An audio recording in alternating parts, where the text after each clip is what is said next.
Welcome back, Sacred Mountain, living to CTE in the Wild West. We're on chapter about real estate. Crazy deals.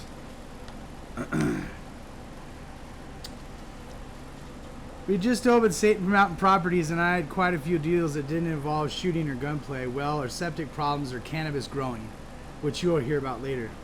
These were some good wholesome tales about real estate in the modern day Old West. We had just opened our office and we had old Al from Stage Stop break up next door and come over with us. The dog lady. One of the first projects that we took on was the tenant of Al's relative that owned this ranch. It was originally a nice enough place, and I currently have it for sale now, remodeled at $400K. Not anymore. The problem with this place back then was the dog lady. The story was to me that this lady hadn't been paying rent, and her excuse was that she had had an altercation with the neighbor. Al was looking to us, Wendy and I, to handle the eviction in order to get the listing and sell the place. They had no idea of the condition of the homes, and there are 2 homes on 20 acres. We didn't have a key for access through the easement gate to get to the ranch. Back in those days, I carried bolt cutters with me so I could gain access when needed.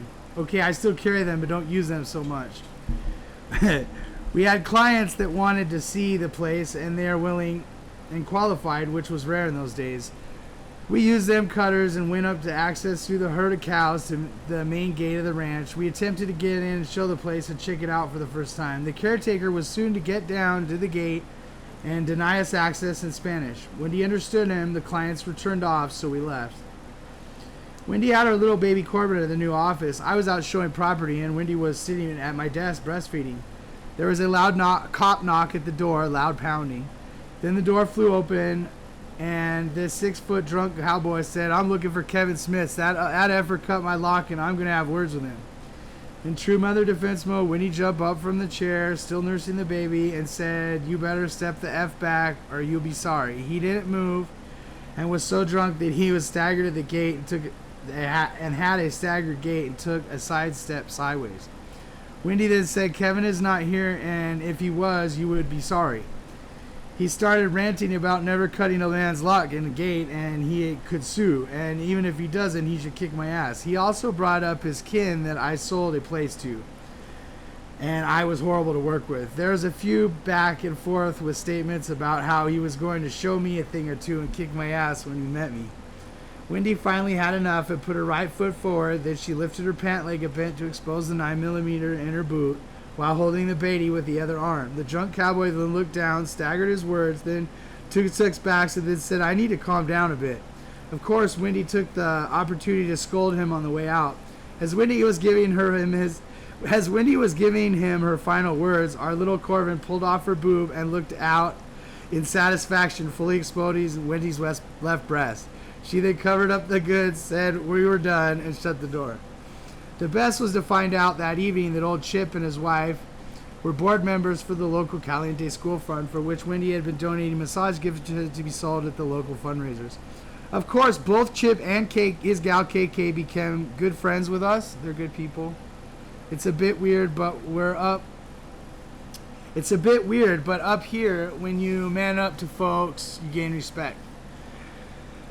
We were granted access to the easement over after we spoke regarding the importance of the herd of red Angus cows that he loved. It was real interesting to hear why La Senora wasn't paying rent and looking to move. Her dogs were a real problem for the neighbors and around there, and even more for Chip and his herd of red Angus. Whenever the dogs got out, they were aggressive to whoever or whatever they came across. Chip let us know that he had to put one of them huskies down when it was attacking his cows a few months earlier. That is the law. If a dog is attacking cattle on others' property or open range cattle, then anyone has the right to and obligation to shoot the dog. Dogs should never attack livestock. What was real interesting was that I got to let Chip know that we encountered the sheriff that was called out to the scene. Our office was in the same building as the sheriff, and the sheriff called us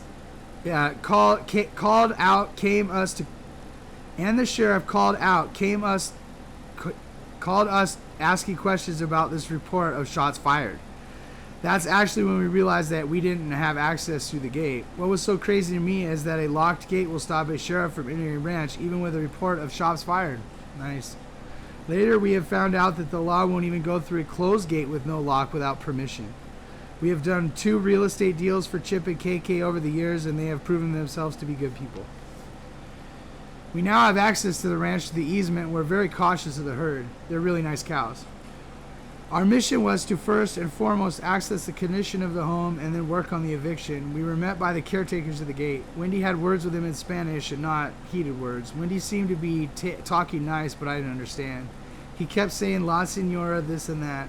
After some conversation, he allowed only Wendy to go inspect the homes. When Wendy came back, she said, oh my God, Kev, there is a 2-legged dog. The main house has dogs inside, and it's disgusting. This was not allowed under the lease, and there was apparently a large number of dogs inside. We reported back to Al and his relatives. When we went back to the ranch the following day or so, and we were both allowed access. I remember that the yard was impeccable, and the dogs were primarily in the back. The issue wasn't that there were close to 60 dogs. It's that the dogs in the back were in the main house. The front house had the little chihuahuas, but the back house was the big dogs. While the yard was in good condition, the main house was being used as a massive 3-bed, 2-bath doghouse. I should actually say 2-bed, 1-bath because the master was locked off for La Senora. It was so nasty as the dogs had been pissing in the house. I can remember looking outside, seeing the pack of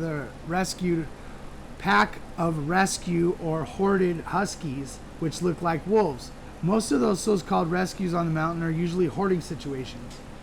There is one of the biggest horse rescues in the country up here, but all of the rest are really just animal collectors looking for an acceptable name for their obsession. Sorry if I offended somebody.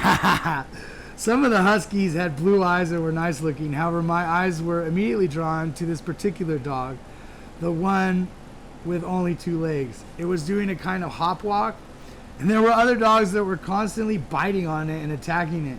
I say to this day that pack was eating the weak one. Started with the front and then the back leg. Probably back first, right? I'm not sure. Regardless, it was disturbing no matter how the imagination goes with it. Wendy figured they were amputated. Them dogs were mean to that one, so I am saying with the dog leg dinner. I'm sticking with dog leg dinner. I do have to say that this caretaker did work hard at taking care of the dogs, and he let us know it was La Senora that wanted them in the house with her. In a gesture of kindness and pure genius, Wendy let the caretaker know that La Senora had not paid her rent in the last 6 months, and then asked if she'd paid him lately. He replied, oh no. We had felt victorious that we had now a conflict with the caretaker using Wendy's Spanish skills. We had created a conflict with the caretaker and La Senora. We are now allowed to show the house and move forward with the eviction process. We had hired a company in Bakersfield to handle the paperwork of the eviction. We did the postings of all the on-site work needed for the eviction. One of the major things that needs to be done was a picture of the place by the sheriff with a court date of the eviction. We were scheduled to meet the sheriff at the front gate in order to escort her through the cattle. While waiting at the front gate, we noticed that there was a new lock in La Senora's spot on the chain. We preemptively headed up to the caretaker's place. He let us know La Senora said no, we could not come in. He said he could lose his job. Wendy then replied that his job is over and the sheriff is here.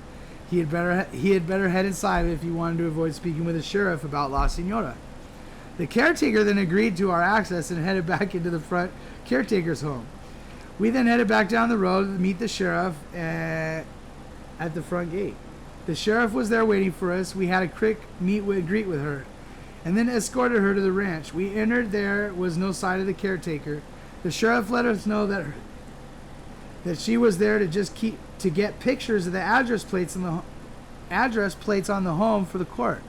When we rounded the corner to the first caretaker's home, we immediately noticed the address label had been removed from the home. I think the sheriff could tell too. Wendy asked her to go to the main home and she would just check around the caretaker's place. As the sheriff walked to the main home, Wendy grabbed his Sharpie marker and wrote the address of the guest house on the downspout of the rain gutter. Wendy then called to the sheriff that she had found the address on the caretaker's home. The sheriff said, okay. And she said she didn't see the address on the main home left pillar, then scrolled back to the smaller home and started to fill out her form and take the picture. Wendy then said, I'll go to the main home and look for that home address. Then she headed to the main home and added the address on the right pillar. Both pictures were taken and reports were written. That sheriff was very gracious, and while she didn't witness our address addition, I am sure she knew. We were now headed to court. The court date was set, and it was scheduled for the courthouse in Roseman, which is a good hour and a half from our area. We showed up and got to go see the dog lady for the first time. I had heard she was a shriek or therapist of some kind. I have met a lot of interesting people that are in the medical field. She wasn't covered in dog, didn't smell like a horse, didn't smell like a house did with urine, and didn't present somewhat of a case. However, the judge saw right through it. The non-payment of rent had put the owner in foreclosure danger, which was really uncool. Now paying rent is always a bad idea. Not paying rent is always a bad idea, and it is the law that when a dog is harassing cattle on other properties or open range, they are allowed to be culled, which is a good name for shot dead. Culled sounds to me like an old English word for killed, like culled, killed. I don't know. We left the courthouse having culled that dog problem with a legal eviction, no extra dog death on that deal. We heard that the entire pack with Carapaver went to a new home, not a ranch, somewhere close to LA. I felt sorry for that homeowner. The house was then cleaned, remodeled, and sold twice. The second time we got through an FHA underwriter by decommissioning the caretaker's home. There were underwriting rules that prevented from having two homes on 20 acres. Back then, the term decommission was interpreted to mean, after much debate, that we needed to disconnect the water and power. The ranch is again for sale and is listed for... I was trying to pitch it, when I wrote the book. It's not for sale anymore. We have the caretaker's home recommissioned, but they're ready for disconnection and cage. We find an FHA buyer. We now use the dog rescue experience as a joke to acquaintances who are near listings. So if someone's living next to a listing, I like to tell them, we say to them, looks like a guy got that place sold. Big dog rescue, pit bulls, real nice people though. You have to do a pause and look, and then the look you get on people's faces is worth the wait. It's hard to not start laughing right away, but the longer you can make them squirm, the funnier it is to tell them that you're just joking. Then we usually say, hey, you want to buy it? I was informed yesterday that Chip just passed from a heart attack in his sleep. Peace to you, brother. You're a good friend. The mountain is that way of taking men before their time. He was in his 50s.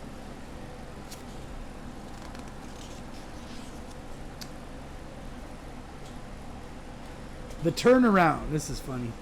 A little thing here. Many years after the sale of that place, we had an interesting short experience with a current owner. We had an old schoolhouse restaurant. We had an old schoolhouse restaurant for sale that was about a half a mile down the road. We were showing some people that were originally from a different country. PC culture stupid. They were Iranians. Now, I don't agree with PC culture because I like to laugh and like have fun and stuff. So you can laugh at me if you want. I'm okay with it. We were walking around the place. We were walking around the place, and of course the neighbors started plinking off a couple 22 rounds. It is regular to hear on showings that I don't even acknowledge it, like it's ping ping, and I don't even. There are some times when they are shooting because we're showing, or even other times they shoot at you because you're showing. However, I'm sure this was just some weekend fun. We were marching back to the property to show the well and the guest home when I noticed they stopped dead in their tracks. They had a look of horror over the gunshots. I could instantly understand the building they were looking at was in shambles, and the gas house looked a bit country scary. So both Winnie and I assured them that it's no big deal. You're allowed to shoot on private ranches, and it had nothing to do with us. We also let them know we were going to be showing them a fabulous custom home on 20 acres in just a bit. We were walking around the back, reassuring ourselves that they were not interested as we headed out. When we headed in the opposite direction of Scott's place, which is the new owner of the dog ranch. So we're leaving. We drove about 3 miles up the road, made a right turn on the one-made road up there called Back Canyon. Don't get the wrong impression, it's real nice with asphalt, just a few potholes. As we rounded the corner down Back Canyon, here was Scott riding a tiny little horse. We slowed to give him a wave, and I'm sure a weird look as the horse just looked too small. Like Chris Farley in a small jacket, only reversed and with a horse. As we got to the gate of the nice ranch we were going to show next, we noticed that the clients were not behind us. We waited a real minute or two and figured they must have made a wrong turn, so we headed back down the road. As we ran at the same corner, we once again encountered Scott. He hadn't moved much, and as we approached it, he was pointing at us, hysterically laughing. According to Scott, the car behind us was following just to the point where we were no longer in sight. They then screeched to a stop, doing a true 180-degree turnaround peel out, headed in the other direction, and they were gone off the mountain. We do wonder if they were scared of us or possibly what was around the next corner. Scott was trading that horse for his daughter, who I think rode in the local rodeo. I'm going to take a break there.